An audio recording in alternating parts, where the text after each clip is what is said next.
사람이 인생에서 넘어지고 시험에 들은 것은 비교가 아닐까 싶습니다. 비교하는 거 여지없이 무너지더라고요. 여지없이 누구나 걸려드는 것이고 누구나 그 비교에 당하지 않으면 사는데 누군가에게 비교하게 될 때 또 비교 당하게 될 때 여러분 이게 정말 엄청난 파급 효과가 있는 것 같아요. 시기와 질투가 되기도 하고 또 원망과 불평이 되기도 하고 그것들의 행동이나 게으름이나 포기가 되기도 하고 그래서 비교하는 것 이런 것에서 우리가 자유로울 수 있을까 참 고민이 되죠. 사실 비교는요 남과 비교하는 것이 아니라 내 자신 스스로를 나에게 비교해야 돼. 그러니까 작년의 나와 올해의 나를 비교하는 것이죠. 그렇죠? 예수 믿기 전에 나와 예수 믿은 뒤에 나를 비교하는 거고 내가 직분을 받기 전에 나와 직분을 받은 다음에 나를 비교하는 거죠. 이렇게 비교하는 것이 가장 좋은 비교인데 우리는 남과 비교하는 것 일에 우리가 몰두하고 자꾸 유혹에 걸린다고 하는 겁니다. 심지어 사랑도 비교하지 않는 거잖아요. 부부간에 아니면 자녀들 간에도 여러분 성경에 보면은 자녀들 간에도 비교해서 그것 때문에 결국은 엄청난 이 폐가 가문이 몰락하는 그런 일들이 많잖아요. 부부간에도 서로 비교하는 것 때문에 사랑이 식고 상처를 받게 되는 겁니다. 그래서 비교라는 것은 남과 할 것이 아니고 말씀과 비교하거나 내 자신의 과거의 모습이나 지금 현재 모습 요걸 비교하는 겁니다. 2024년에는 내가 이랬어요. 2025년에는 내가 이러기를 바라는 소망 그런 바람직한 비교를 해야 된다고 하는 거죠.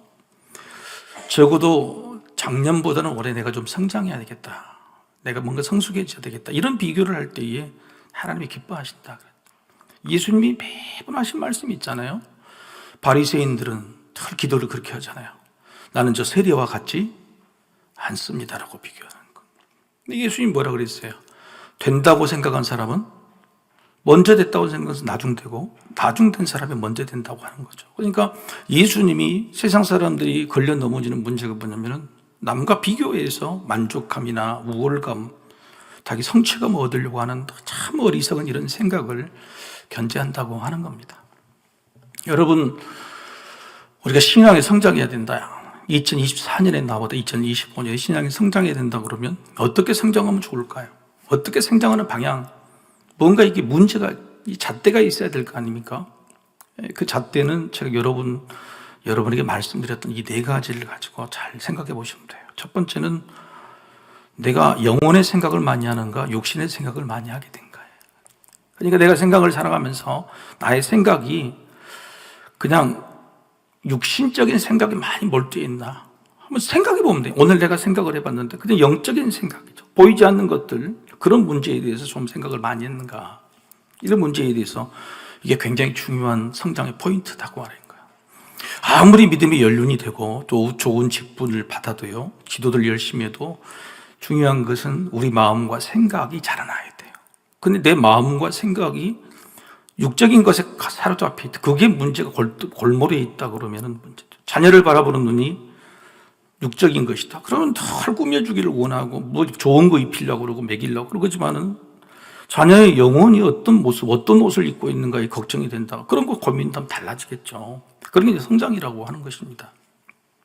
이렇게 성장하지 않는 자녀는요, 결혼해도 애가심이요. 다 부부간에 결혼했는데 싸우고 와. 맨날 욕적인 것은 비교할 수밖에 보이니까 눈에 보이는. 안 보이는 것 가지고 포인트를 잡는 게 중요하다. 두 번째 여러분 아실 겁니다. 내가 현 시대에 매여 있느냐 아니면 미래에 대한 소망이 있느냐. 여러분 이거에 대해서는 송구영신예배나 지난 주일 예배 쪽 이야기 말씀드린 거죠. 그러니까 성장하지 못한 사람은 늘 현실의 문제에 갇혀 있어요. 그런데 현실의 문제를 어떻게 이길 수 있냐면 미래에 소망이 있는 사람. 근데 세상 사람들이 복음이 안 전해질 때 뭐냐면 죽어서 그 이후의 이야기는 헐끄지 말고 지금 이 땅에 살 때의 삶을 이야기라고 할 때 사실 우리는 더 이상 논할 것이 없는 거예요. 현실의 문제를 가지고 우리가 어떻게 이야기합니까? 현실보다도 더 나은 미래가 있다라고 말할 때 믿음이 있는 것이고 그래야 우리가 다시 오실 예수님을 바라보게 되는 건데 현실만 생각하는 사람, 이렇게 생각하는 사람에게는 성장이 없는 겁니다. 2024년에도 현실에 몰두하고 2025년에 현실에 몰두하고 그 문제에 사로잡힌 사람은 이길 수 있는 역량이 없다고 하는 거예요. 내가 현실주의자인가 너무 미래주의자가 되지 않아야 되겠지만 그래도 미래에 관한 문제를 내가 더 많이 소망을 두고 살아가는 게 중요하다. 네 자녀를 볼 때 깝깝해, 답답해. 현실을 보면 되는 게 없고 참 어떻게 될. 그런데 내가 미래를 믿고 미래에 대한 소망을 믿어줄 때에, 미래를 믿어줄 때에 자녀가 힘을 얻게 되는 거에 마찬가지. 세상을 바라보는 눈도 현실 보면 너무너무 참담하지만 그래도 나아질 것이다. 미래가 있으니 우리가 조금 참고 이기고 우리가 좀 희생하자, 열심히 하자고 이런 마음들이 그게 세상을 살아가는 성장의 성숙의 요건이라 그런 겁니다. 사람을 볼 때 현실을 보지 말고 미래를 보십시다. 옆 사람 한번 보실까요? 지금 생긴 거 보지 말고 앞으로 미래를 보시란 말이에요. 지금 무슨 이 말투를 보지 말고 미래의 모습을 그걸 봐줘야 저 사람이 나를 인정하는구나 이렇게 된다 이런 거죠. 세 번째는 이 첫 번째와 두 번째는요, 세상 사람들도 많이 넘어가는 문제예요. 다 넘어갈 수 있는 문제예요. 또 그런 사람 꽤 많죠. 근데 세 번째와 네 번째 문제가 참 어려워. 세 번째는 뭐냐면 그거죠. 손해와 이익이죠. 손해와 이익. 아무리 예수를 믿어도 손해보는 일을 안 하려고 하는 사람이 꽤 많아요. 우리가 교회를 다녀도 더 이익을 보려고, 복을 얻으려고 다니지 손해보려고 다니는 사람은 없을 겁니다. 그래서 교회에서도 어떻게든 이익을 보려고 그러고 내가 손해보는 일을 절대 하지 않으려고 하는 거예요. 그러면 세상에 다 어떻게 이익을 볼 수가 있겠어요? 그죠? 여러분, 오징어 게임이 새로 나왔죠? 아니, 오징어 게임. 여러분, 이런 것이 세상적인 시대를 반영하는데 분석할 수 있는 능력이 있어야 돼요. 여러분, 오징어 게임 1보다 1 보셨죠? 아, 이거 안 보셨습니까? 보셔야 됩니다. 그런 거. 보시고 이번에 2를 나왔는데, 이번에 비교를 한번 해보세요. 1과 2의 뭔가 이 시대적인 이 발전이나 이런 것들을 제가 보려는 거 아니지만 하여튼 딸들이 있어서 보게 됐습니다만 하여튼 이 상황을 한번 보세요. 보면은 오징어 게임 2에 보면은 대부분 사람이란 공동체의 조직이 손해와 이익의 문제를 첨예하게 가지고 다루고 있습니다. 그리고 혼자 하냐 여럿이냐 같이 살 것이냐 나만 살 것이냐의 문제를 근본적으로 다루고 있는 거예요. 근데 이 오징어 게임에서 조명한 거 뭐냐면은 사람으로서는 불가능하다. 도저히 안 된다고 하는 것에 초점을 맞추고 있는 것입니다. 여러분, 세상도요, 모든 생각에 있는 사람들, 이 인류가 발전적인 삶을 살기 위해서 무난한 것을 만들어가는 사람들의 목적도 대부분 아까 이런 것들인 거예요. 첫 번째는 이 보이는 육신의 만족이냐 아니면 영적인 어떤 사랑 이런 가치를 고귀하게 연기느냐, 또 하나는 현재이냐 미래를 바라보면서 들어간 거냐. 그 다음에 세 번째는 아까 같이 손해나 이익의 관점에서 내가 희생하고 나눌 수 있는 사람이냐 중요한 것이죠. 네 번째는 뭐냐면 이것은 제가 볼 때는 거의 많은 사람들이 여기를 못 넘어가요. 못 넘어갑니다. 그것은 개인이냐 공동체냐, 개인이냐 공동, 이것은 절대 못 넘어갑니다. 그러니까 이 개인의 범주는 어디까지 들어가냐면 가족까지 들었어. 내 가족만 이로 끝이에요. 내 가족은 납니다. 내 가족이 이웃이 생각, 내 가족은 그냥 나예요, 나. 그러니까 내 가족만 되면 끝이고 그 위에는 생각하지 않는 것, 이 공동체를 벗어나기가 어렵다고 하는 거죠. 여러분, 이런 문제는 예수를 믿으나 안 믿으나 굉장히 뛰어넘기 어려운 문제다고 하는 겁니다. 그래서 지난주일 말씀에 갈라디아서 여러분 5장 14절 말씀 그렇죠. 하나님의 율법은 어디서 나왔다고요? 모두 이 한 말씀에서 나왔다. 기억나시죠? 안 나십니까? 하나님의 모든 율법의 말씀은 이 한 말씀에서 나왔다. 내 이웃을 내 자신같이 사랑하라고 하는 이 한 말씀에서 나왔다고 이야기를 해요. 이게 무슨 말입니까? 하나님께서도 성장하는 사람, 하나님의 자녀가 되는 사람, 하나님의 나라는 어떻게 만들어져야 되냐면 이웃사랑에서 만들어진다는 겁니다. 아까 같이 육적인 것에 영적인 것 그런 발전도 있어야 되고, 아까 같이 현실과 미래의 문제, 그리고 이익과 손해의 문제 따지면 결국은 네 혼자냐 아니면 여럿이 공동체로 같이 만들어갈 것이냐, 이 문제를 뛰어넘는 사람이 하나님의 자녀고 그 사람들이 만든 나라가 하나님의 나라다고 이야기를 하시는 거예요. 그래서 모든 율법의 근간은 이웃사랑에서 나오는 것이다. 그러니까 네 혼자가 아니라 이웃 공동체로 함께 가는 것이다 라고 이야기하는 것입니다. 왜 하나님은 이렇게 이웃에 대해서 귀하게 아주 중요하게 단서를 달까? 우리는 이 네 가지 문제를 이야기할 때 세 가지까지는 조금 고려해 볼 수 있지만 네 번째 문제에 대해서는 별로 그렇게 마음에 안 쓰일 가능성이 꽤 많다고 하는 거예요.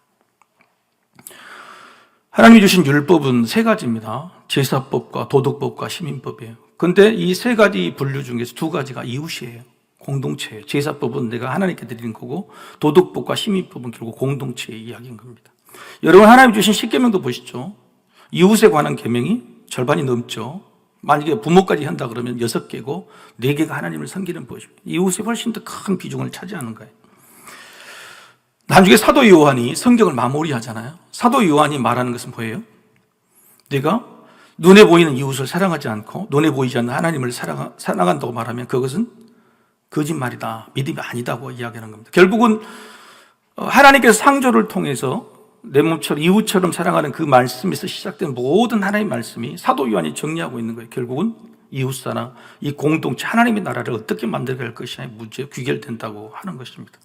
그것이 바로 지난 주일날 설교 말씀이고 오늘 본문에 대한 요지라고 하는 거예요. 여러분, 제자들이 성장하기를 바라셨어요. 그렇죠? 그래서 오늘 마태복음 15장에는 제목이 뭐죠, 여러분? 칠병이었죠. 칠병이에요. 그렇죠? 칠병이었는데 15장 전에 14장에는 뭐가 나옵니까? 오병이어 기적이 나와요. 근데 여러분, 오병이어의 기적을 제자들이 봤잖아요. 그죠? 오병이어의 기적을 제자들이 보고 나서 얼마 지나지 않아서 칠병이어 사건을 또 보여줄 겁니다. 제자들이 성장을 했을까요? 성장하지 않았을까요? 질문이 똑같아요. 오병이어의 기적에도 이 많은 사람 어떻게 먹입니까? 본래 보내줍시다 그랬더니 예수님 뭐라고 하냐면 너희들이 한번 먹여봐라. 너희들이 한번 스스로 한번 해봐라. 시도라도 해봐라. 아니, 마음이라도 있느냐? 우리만 잘 먹고 잘 사는 게 아니라 이렇게 많은 사람들을 우리가 한번 조금이라도 황한 쪽이라도 나눠 먹을 마음이 있느냐라고 묻고 계시는 거거든요. 그리고 나서 그 위대한 기적을 보여주시잖아요. 오병이어 기적. 25,000명을 먹이신 기적입니다. 그런데 그 기적 다음에 얼마 지나지 않아서 다시 또 다른 상황이 와요. 근데 오늘 상황은요, 더 힘들어요. 왜냐하면 오병이어 기적하고 칠병이어 기적이 다른 점이 몇 가지 있어요. 그런데 기본적으로 다른 것은 뭐냐면 장소와 시간이에요. 여러분, 오병이어 기적은요, 풀밭이었어요. 그렇죠? 풀밭에 앉아서 먹었대요. 풀밭에 앉다 그러면 물도 있었을 것이고 나름대로 편안함이 있었는데 오늘은 어디에 앉아 있어요? 광야죠, 광야. 여러분, 이스라엘의 광야가요, 얼마나 살벌한지 모르요. 완전히 따뜻한 바람이고 쉴 곳도 없는 광야에 있어요. 그리고 여러분, 오병이어 때도 하루 정도, 이틀 정도 있죠. 오늘 며칠 있었어요? 무려 3일이 있었단 말이에요. 그러니까 3일끼리 다시 돌아가야 되는 거예요. 그리고 가진 것이 다 떨어졌어요. 완전히 떨어졌다고 이야기하는 겁니다. 그러니까 모든 상황이 객관적으로 오병이어 기적의 상황보다 훨씬 더 안 좋은 상황이다. 무슨 말이냐면 오병이어 기적은 그냥 가난한 사람이 아니고 그냥 일반적인 사람인데, 오늘 칠병이어 기적은 아픈 사람들, 지금 돌려보내면 죽을 사람들, 이런 사람들, 이런 상황 속에서 예수님이 똑같이 물어보시는 거예요. 32절 한번 읽어보십시다. 같이 한번 32절. 자, 같이 한번 읽어볼까요? 자, 시작. 예수께서 제자들을 불러 이르시되 내가 무리를 불쌍히 여기노라. 그들이 나와 함께 있었는지 이미 사흘임에 먹을 것이 없도다. 길에서 기진을 할까 하여 굶겨 보내지 못하겠노라. 33절 다시 읽읍시다. 33절 이어서 시작. 제자들이 이르되 광야에 있어 우리가 어디서 이런 무리가 배부릴 만큼 떡을 얻으리까. 자, 여러분, 오병이어 때하고 질병이어 때 제때 변했습니까? 안 변했습니까? 놀랍잖아요. 저 같으면 그럴 것 같아. 예수님이 이런 말씀하신 것을 보면은 기대를, 오병이어 기적 또 보여주시려고 그러죠. 예수님 그때 오병 기적 보고요, 와, 난리 났습니다. 서석교 유명해져가지고요, 3박 4일로 줄을 서고 교회가 부흥되고 난리. 예수님이 한 번만 더 보여주시면 우리는 이제 완전히 끝장납니다. 저는 그랬을 것 같아요. 근데 뭐라 그러냐면 여러분, 금방 봤잖아요. 예수님이 어떻게 하신다는 걸 봤잖아요. 상황이 그렇잖아요. 예수님이 그런 말씀하신다는 것은 뭔가 보여주실런가 보다. 제자들은 기대조차도 하는 거예요. 개념조차가 없는 거예요. 남을 돕다, 우리만이지 공동체라고 하는 생각조차가 없는 사람이에요. 예수님은 핵심 제자들에게 먼저 묻는 겁니다. 제자 먼저 묻는 거예요. 여러분, 이런 모습을 보면 제자들이 변화가 있습니까? 없습니까? 전혀 변화가 없다. 전혀 변화가 없다는 거예요. 이 네 번째 문제를 뛰어넘기가 너무 어려운 거예요. 여러분, 이 네 번째 문제는 한번 따라해 봅시다. 공동체의 문제는 기적이 생겨도 넘기 힘들다. 나에서 이기주의를 넘는다는 것은요, 기적이 있어도 못 넘어요. 그 기적이 나의 것이기만 기다려요. 벼락을 맞고 돈벼락을 맞아도 나만 맞기를 말하지 같이 이기를 원하지 않는 것이 이게 사람의 속성이라고 하는 것이죠. 여러분, 이게 굉장히 어려운 문제라고 그럽니다. 그래서 사람의 성장이나 발전에 이 가장 궁극적으로 넘어야 될 것은 바로 요 문제입니다. 교회가 좋은 교회, 하나님이 기뻐하시는 교회, 쉬워요. 첫 번째, 육적인 것에 영적인, 우리 영적인 구원을 다 바라잖아요. 사랑 이야기 다 하잖아요. 그렇죠? 그리고 여러분, 우리가 현실적으로 이런 게 아니라 미래에 대한 소망, 천국에 대한 구원을 다 믿고 있잖아요. 세 번째는 우리 교회도 나름대로 많이 손해를 보고, 그렇죠? 이익보다도 손해를 보면서 살고 있잖아요.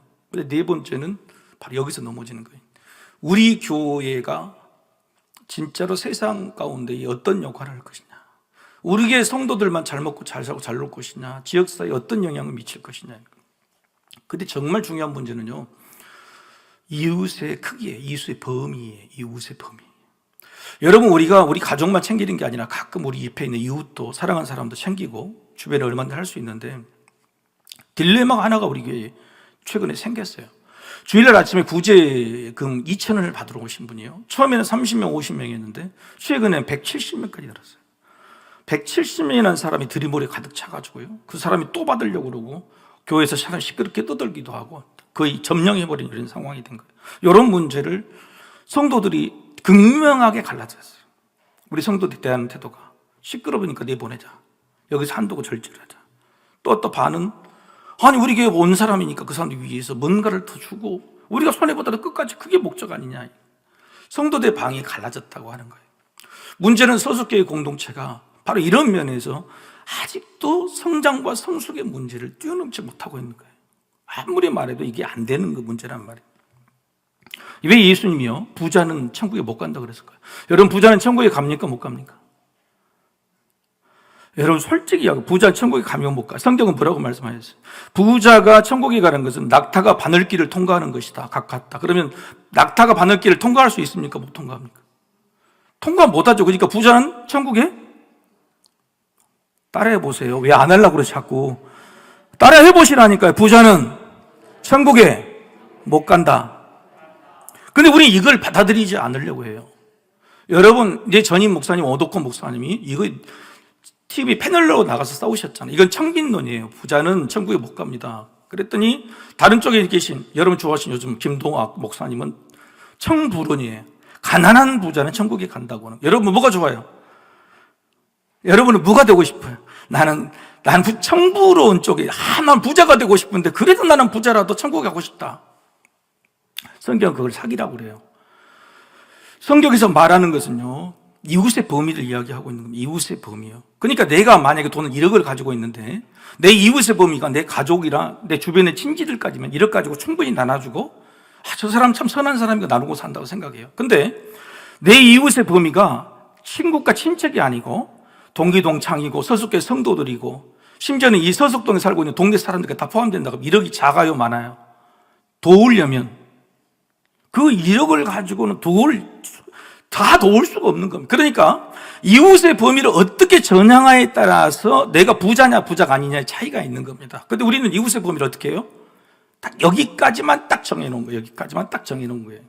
이게 바로 내가 만약에 부자로 살고 있다 그러면 그 자체로 내 이웃의 범위를 예수님처럼 한정해서 아까 이기주의와 공동체의 그 선을 못 넘어가고 있는 거랑 마찬가지인 거예요.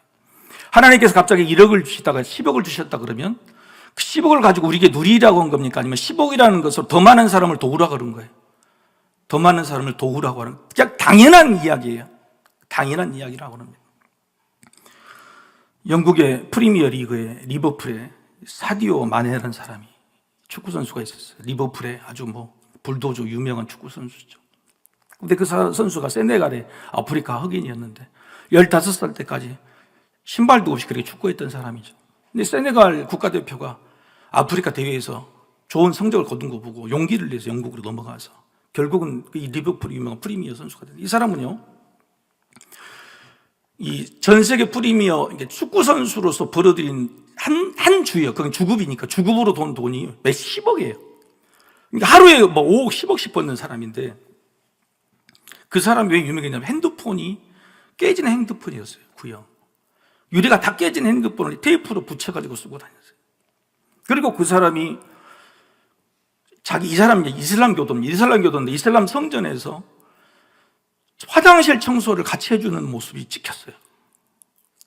그리고 그 사람은 내가 이 돈으로 좋은 차를 사고 좋은 시계 좋은 집을 사고 있는데 내한테 그게 무슨 필요가 있냐 그러면서 자기 모든 봉급을 세네갈에 자기처럼 힘들고 오는 어린이 학교 지어주고 병원 지어준 것을 다 써버린 사람이에요. 이게 진짜 부자한 거예요. 돈이 남아들고 나도 누리고 한 게 아니라 이웃의 범위를 더 크게 만들수록 나는 부자가 될 수 없는 거란 말이에요. 부자가 된다는 사실조차가 어렵다고 하는 거예요. 그래서 예수님이 말하고 있는 것은 네가 이웃을 선택한 것이 아니라 네가 이웃을 대워주는 거다. 이웃이 너를 찾아올 때 무조건 도와줘야 된다는 것이, 그게 바로 선한 사마리아인의 비유예요. 선한 사마리아인의 비유에 레위인과 제사장이 어떻게 돼요? 자기가 이웃을 골랐죠. 근데 예수님 마지막 질문은 뭐예요? 누가 이 강도 만난 자 이웃이 되어주겠느냐. 그러니까 우리 주변에 당받는 자 이웃처럼 그런 사람이 있으면 무조건 우리 이웃이 돼야 되는 거예요. 근데 그런 사람이 있어요, 없어요? 너무 많죠. 근데 우리는 딱 여기까지만 하겠습니다라고 한계를 지어주기 때문이에요. 그래서 저는 구제금 받는 사람이 지난번에 당회도 그랬어요.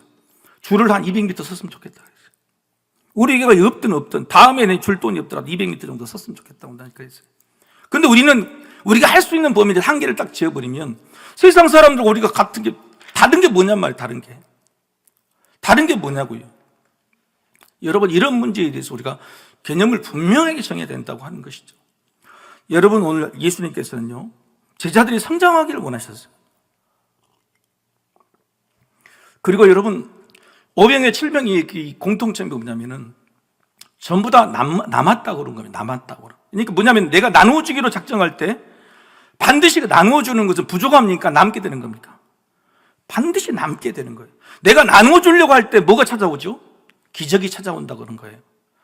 여러분, 그래서 반드시 생각해. 내가 왜 부자가 안 되고 왜 역량이 부족하냐면 인생의 가치를 실현하지 못했냐면 내가 나눠주는 한계를 정해놓고 그런 거예요. 오늘 제자들은 두 분 다 똑같아요. 우리의 능력으로, 이 현실로는 못합니다 이거예요.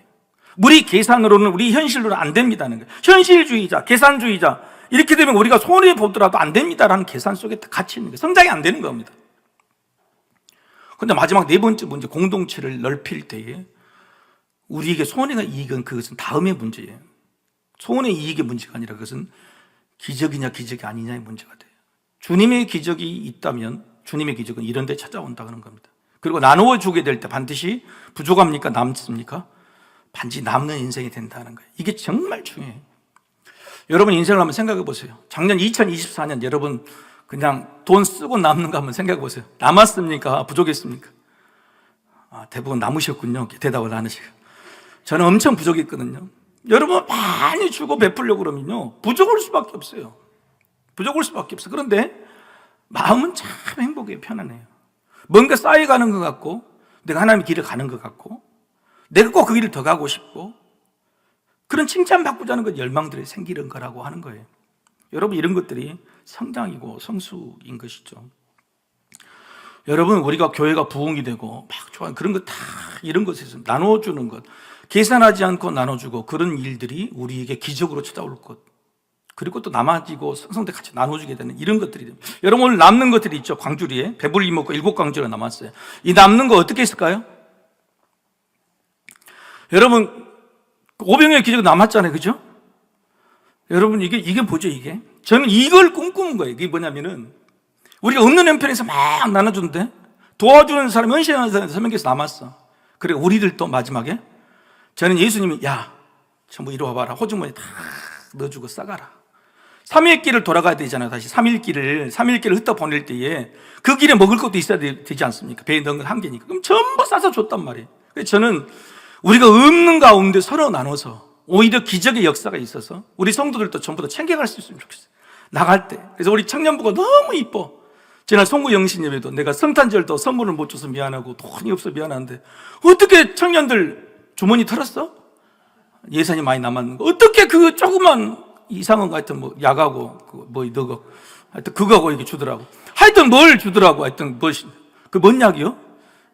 하여튼 뭐 봉투 같은 거 뭐 약을 주더만. 저는 이런 마음, 이게 교회라고 하는 거예요. 풍성해서 우리끼리 나눠 먹는 게 아니라 없는 가운데 나눠서 주님께서 채워주신 놀라운 기적 같은 일들이 우리 안에 있었죠. 더 많은 사람을 섬기게 되고 나눠주는 그 일들이 바로 이게 하나님 원하시는 교회 아닌가 생각이 되는 겁니다. 여러분, 우리의 비전의 세 번째가 뭐죠? 좀 수요일마다 지금 첫 번째 비전, 두 번째 비전, 세 번째 비전 이제 좀 외우실 때가 안 됐어요? 하여튼 징그럽네. 하여튼 세 번째가 뭐예요? 세상으로부터 사랑과 존경을 받는다. 사랑과 세상으로부터 사랑과 존경, 이게 맞을까요? 틀릴까요? 교회가 세상으로부터 사랑과 존경을 받아야 돼요. 예수님이 사랑과 존경을 받아야 돼요. 그런데 여러분, 교회가 그 일을 위임받은 거예요. 교회의 이름은 드러나지 않겠지만, 주일날 또 설교를 할 겁니다만, 교회의 이름은 드러나지 않겠지만, 교회가 주님이 피값으로 세우신 교회이기 때문에 교회가 사랑과 존경, 칭찬과 사랑을 받게 된다 그러면 결국 누가 올라지는 거예요? 예수님 이름이 높여지는 거예요. 그게 부흥의 원천인 것이죠. 기쁨이란 GIBM의 사역 실천 기준이 세 번째가 뭐죠? 그건 더더욱 모를 겁니다. 비전. 그렇죠? 열매가 어디서 맺는 거예요? 세상에서 열매 맺는 거예요. 교회에 사는 모든 일은 어디서 열매를 맺어야 돼요? 세상에. 우리가 지금 예배 드리는 것도 열매는 어디서 맺어야 돼요? 세상에서 맺는 거예요. 교회에서 어떻게 맺어보려고 갖고 직분 받아보려고, 그게 아니요. 어떻게든 여기서 예배 드리고 배우고서 어디서 열매 맺는 거예요? 세상에서 열매 맺는 것이 그게 우리 교회의 사회 실천 기준이에요. 뭘 하더라도 세상에서 열매 맺는, 그게 우리 교회의 사역의 기준이라고 하는 것이 중요하단 말이에요. 우리 교회에서 했던 사역들 여러 가지가 있지만 사역을 조금 이제 사역들 수요일마다 설명해 드린다 그랬죠. 설명해 드리고 앞으로 나아갈 사역의 방향들을 조금 제시하고 같이 기도하고 마칠 거예요. 첫 번째는 나눔터죠. 여러분, 나눔터가 어디 있습니까? 나눔터 이름이 뭐죠? 엘로힘이요. 정확히 말해서 뭐예요? 엘로힘입니까? 엘로힘입니까? 엘로힘은 하나님의 이름이에요. 하나님의 이름. 엘로힘이라는 하나님의 이름은 다른 이름이 엘로힘인데요. 그런데 그 엘로힘은 세상 사람이 모르잖아요. 그러니까 그걸 얘가 뭘로 바꾼 거예요? 엘로힘이에요. 그래서 색깔이 뭐예요? 나눔터가 노란색이에요. 그래서 엘로힘, 힘이라는 것은 찬양하다. 그리고 노란색에서 한국말로 힘이 나온다. 여러분에게 힘을 드리겠다. 노란색 집에 힘을 주는 곳, 그래서 엘로힘이에요. 근데 그게 원래는 엘로힘이라는 하나님의 별칭에서 나온 거예요. 이해가 되시죠? 그래서 우리가 이거 엘로힘 나눔터가요, 정말로 1년에 한 8,000명이, 놀라운 숫자죠. 8,000명 되는 지역사회 주민들이 와요. 지역사회 주민들 8,000명이 와가지고요, 우리 거기 봉사한 인원도 있고, 그 다음에 거기에 이제 물건들이 모집이 돼야 되잖아요. 수집이요. 30%가 이웃들이 갖다 줘요. 우리 교회들이 다 챙겨주는 게 아니에요. 30%가 이웃들이 갖다 줘서 그걸 다시 재생하는 거예요.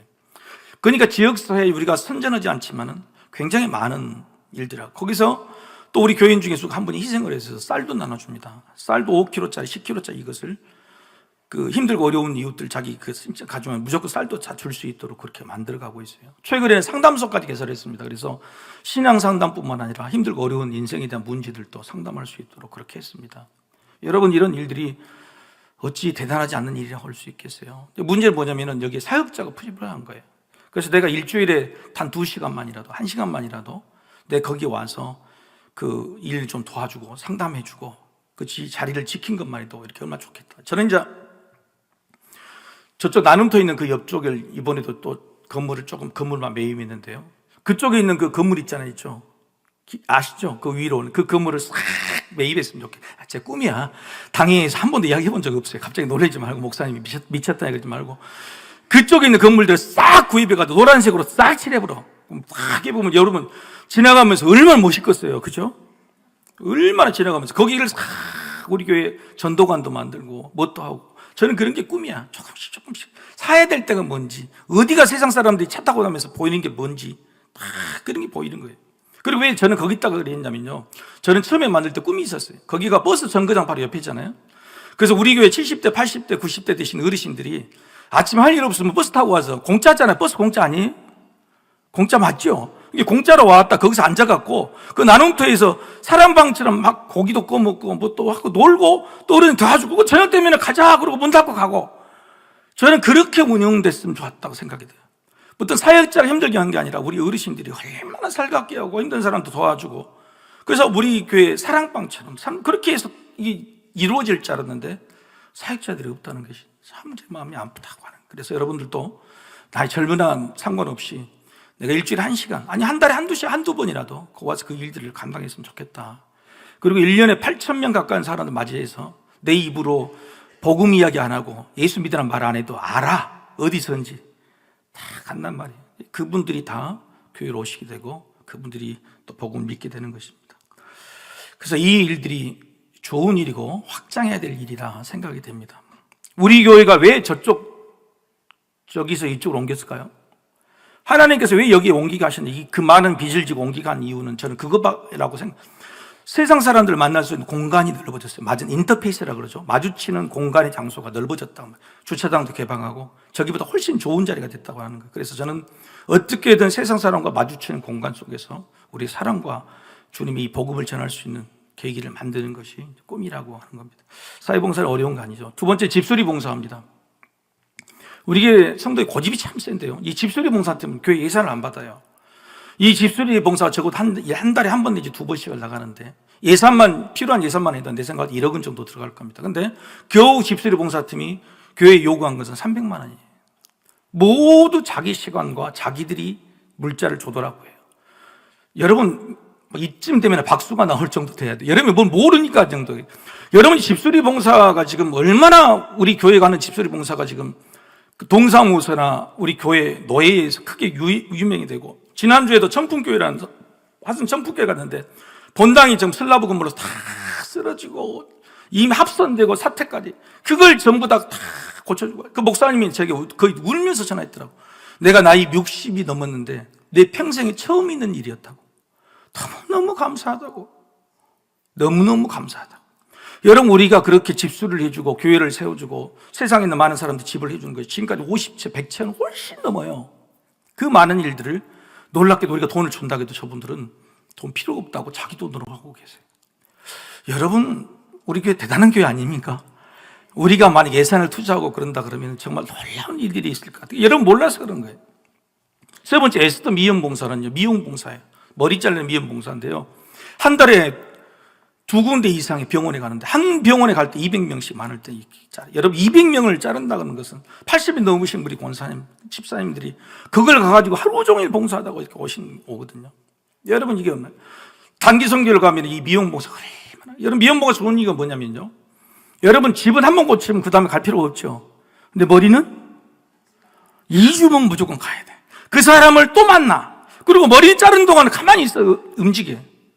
내가 주인이야 못 움직여. 내가 말을 붙이면 그때 따둑따둑 이야기해 줘야 돼. 그럼 잘라볼게.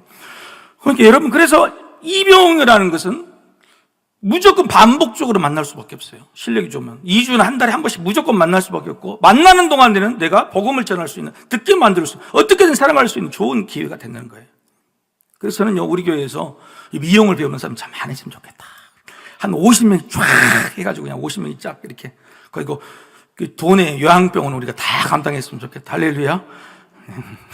본인은 안 배우려면서 아멘은 잘하셔야 돼.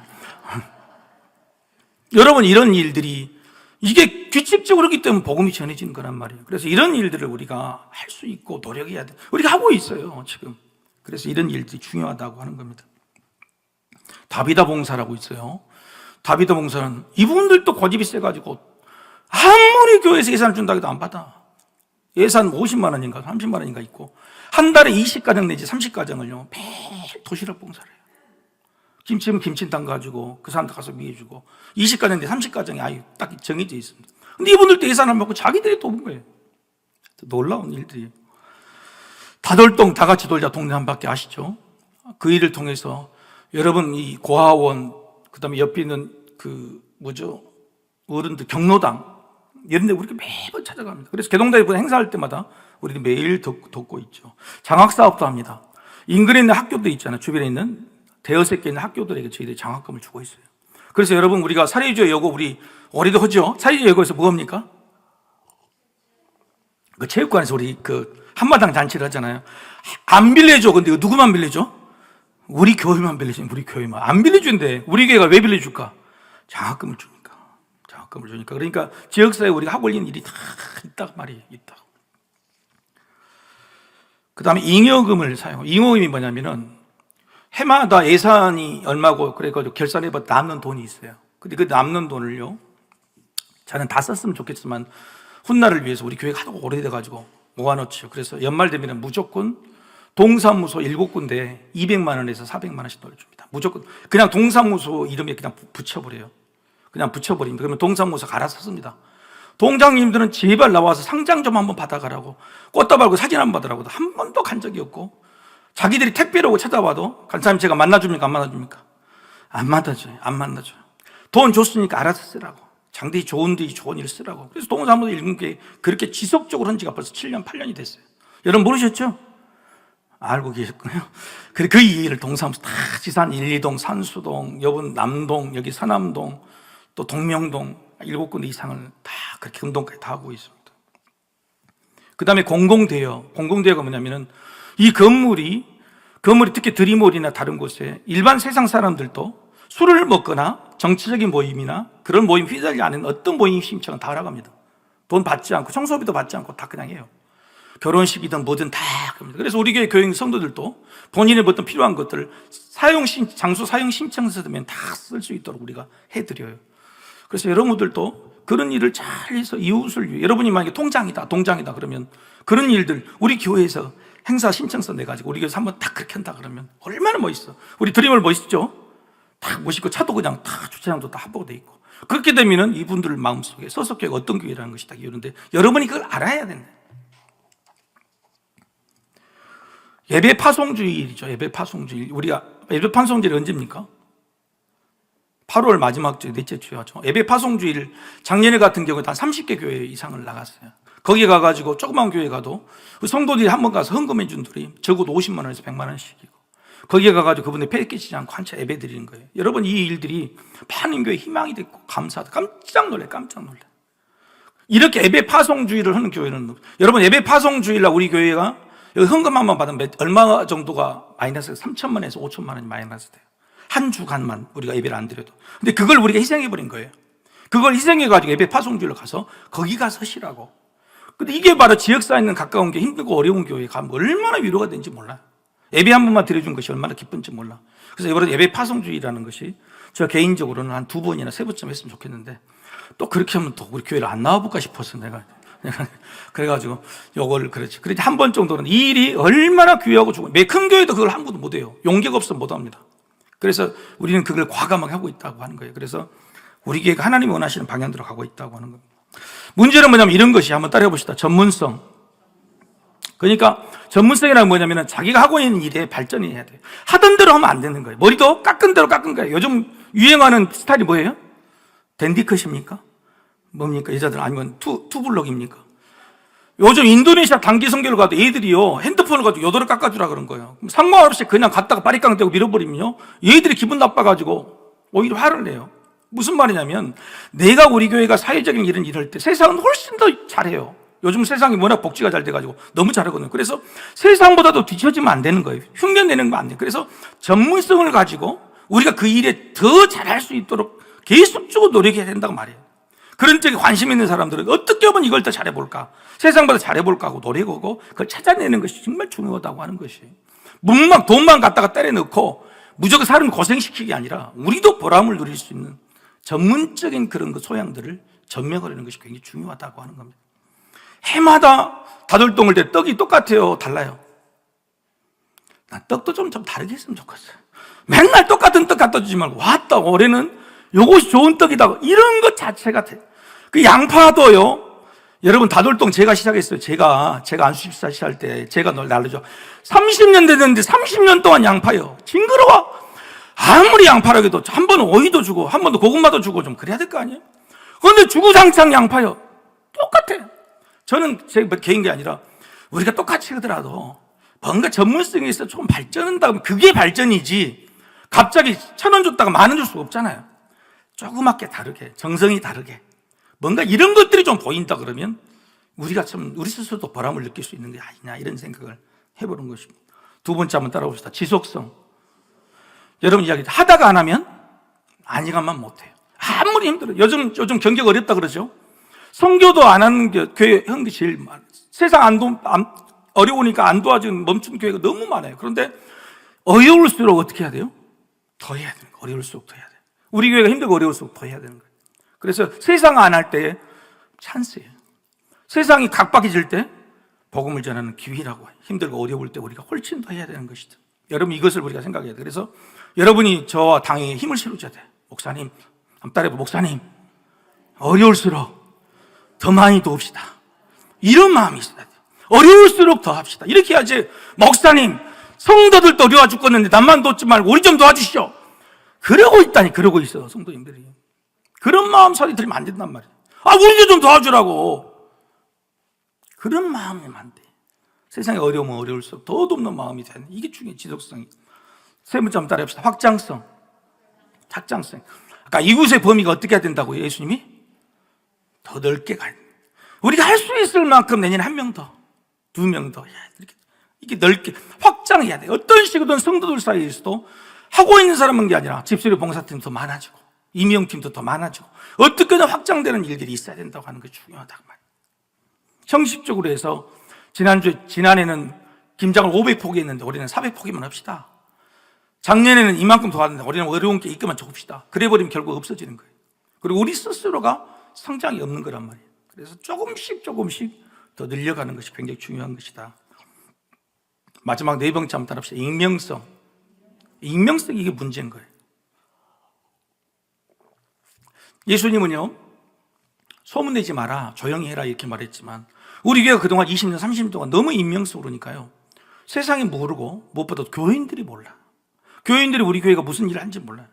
문제는 이게 익명성이 되니까 주님의 뜻에 맞기는 맞지만 성도들에게 협력을 받을 수 있는, 무슨 일을 하는지 모르니까, 이게 어떻게 좋은지 모르니까 그게 참 어려운 것 같아요. 그래서 제가 조금 생각을 달리 했습니다. 적어도 우리 성도들에게는 좀 알리자. 그래서 협력을 좀 구하자. 우리 교회가 무슨 일을 하고 있는지 좀 알아야 될 거 아니냐. 그래야지 그 일을 하지. 다 우리끼리만 하고. 여러분 이건 말고도요, 하고 있는 일이 너무너무 많아요. 해외 이웃 돕기. 케냐나 지금 인도네시아 애들이 1년에 매달 40명에서 50명들 돕고 있어요. 걔들은 그게 한 달치가 아버지 월급하고 똑같은 돈을 돕고 있다고요. 여러분 이런 일들을 우리가 엄청나게 하고 있는 겁니다. 그래서 여러분 이런 것들이 익명성이라는 함정에 빠지지 말고 우리 스스로가 서로 우리가 이런 좋은 일을 하고 있다는 것, 자존감을 세워서 우리가 정말로 주님이 원하시는 성장이 뭐냐, 성숙이 뭐냐, 이런 교회가 됐으면 좋겠다. 이미 우리는 좋은 것을 하고 있지만 이 일들을 조금 젊은 사람들이, 더 많은 사람들이 이를 좀 제대로 감당했으면 좋겠다는 것이 꿈입니다. 그런 교회가 되기를 소망합니다. 우리 함께 기도하십시다.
하나님께 불순종했던 모든 것들, 가족과 이웃들을 사랑하지 못하고 미워하고 상처 줬던 일들, 나 자신조차 아끼고 사랑해주지 못했던 것들, 소명과 헌신의 삶에 소홀히 했던 일들을 이 시간 주님 앞에 내려놓고 회개합니다.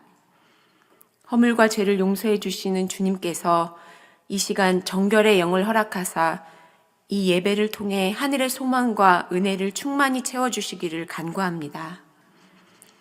서석교회를 위해 기도합니다. 하나님께서 서석교회를 사랑하셔서 베푸신 큰 은혜에 감사하며 2025년에는 기둥 같은 교회가 되기를 소망합니다. 성도님들의 가정마다 주님의 은혜의 기둥이 세워지게 하소서. 구역마다 믿음과 교제와 은혜의 기둥이 깊이 있게 세워지고 영유아 어린이 부서부터 중고등부, 청년, 장년, 노년부서에 이르기까지 감사와 은혜가 넘치는 교회가 되기를 소망합니다. 성도님들의 가정과 서석교회 안에 은혜가 흘러넘쳐서 이웃과 주변 지역에 섬김과 사랑으로 선한 영향력을 전하는 교회 되기를 기도합니다. 우리의 연약함을 아시는 주님, 우리 가운데 육체적으로 아프고 정신적으로 아픔이 있는 성도들에게는 위로와 치유의 하나님께서 함께해 주시옵소서. 가족 가운데 아직 믿지 않는 영혼이 있다면 하나님 자녀로 부르심을 받을 수 있도록 마음의 문을 열어주옵소서. 결단과 용기의 영으로 함께 하옵소서. 입시와 임용과 취업으로 결과를 기다리는 성도들에게 평안과 새 소망에 대한 기대감을 허락하옵소서.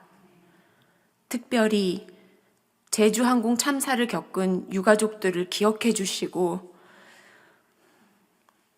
감히 헤아리지 못할 상실의 아픔을 겪고 있을 가족들의 마음을 주님께서 위로하여 주시옵소서. 죽음과 삶, 모든 것이 하나님의 주권 아래 있음을, 그래서 우리가 이 모습 이대로인 것 또한 은혜일 수밖에 없음을 항상 고백하며 살기를 원합니다.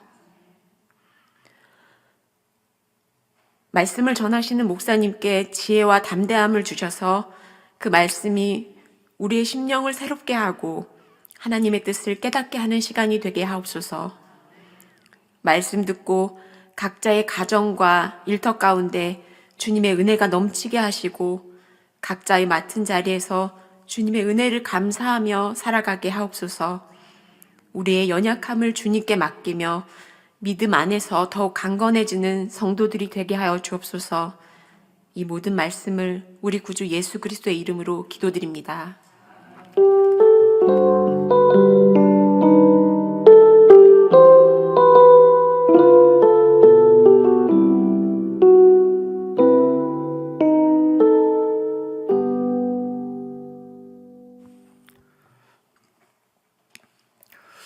2025년 첫 예배, 수요 밤 예배 나오신 성도 여러분을 주님 이름으로 사랑하고 또 축복하고 환영합니다. 지난밤 잘 주무셨습니까? 예, 송구영신 예배 드리고 또 날수 쉬고 또 하나님 전에 나오신 여러분의 마음에 올 한 해에 대한 소망과 꿈들이 온전히 새겨지는 그런 시간이 되기를 축복합니다. 교회 소식 잠깐 전해드리겠습니다. 이번 1월 첫 주는 교구 모임과 구역 모임이 있습니다. 교구 첫 번째 모임인데 교구에 대한 여러 섬길 수 있는 그런 분들을 또 선정하는 일인데 되도록이면 참여해 주셔서 또 한 해 동안 소그룹 교회 조직이 잘 또 운영되도록 협력해 주시기를 바랍니다. 나라와 민족을 위해서 우리가 늘 기도하셔야 될 것 같습니다. 이런 일이 또 안 생긴다고 하는 보장은 없잖아요. 사람의 실수와 죄 때문에 생기는 이런 일들이 힘들고 어려운 상황 속에 또 내몰리지 않도록 우리가 또 기도하는 일이 필요하다고 생각이 됩니다. 이번에 제가 많이 느낀 것은 내가 하고 있는 일에 정직하자, 내가 하고 있는 일에 최선을 다하자 이런 생각이 듭니다. 거기 보면은 이제 어쩔 수 없는 상황도 있겠지만은 한편으로 아쉬운 일들이 꽤 많아요. 자기가 하고 있는 일에 조금만 전문성을 가지고 조금 더 노력했다 그러면 이런 일이 좀 없지 않았을까 하는 생각이 되어봅니다. 그래서 우리가 그런 일에 안타까워하는 것도 중요하지만 하나님께서 내게 맡겨주신 일에 조금 한 번 더 돌아보고 내가 조금 더 좀 면밀하게 제대로 정직하게 일을 하려고 하는 이런 마음들이 중요하겠다는 생각이 듭니다. 교회라고 하면 더욱더 그렇게 일을 해야 될 줄로 믿습니다. 이 시간 우리 옆에 분들하고 인사 나누겠습니다. 새해 복 많이 받으십시오.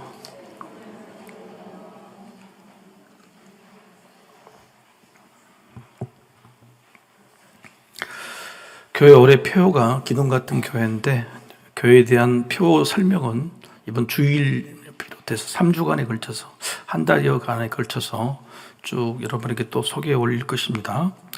오늘 주신 하나님의 말씀 마태복음 15장입니다. 15장 32절에서 39절입니다.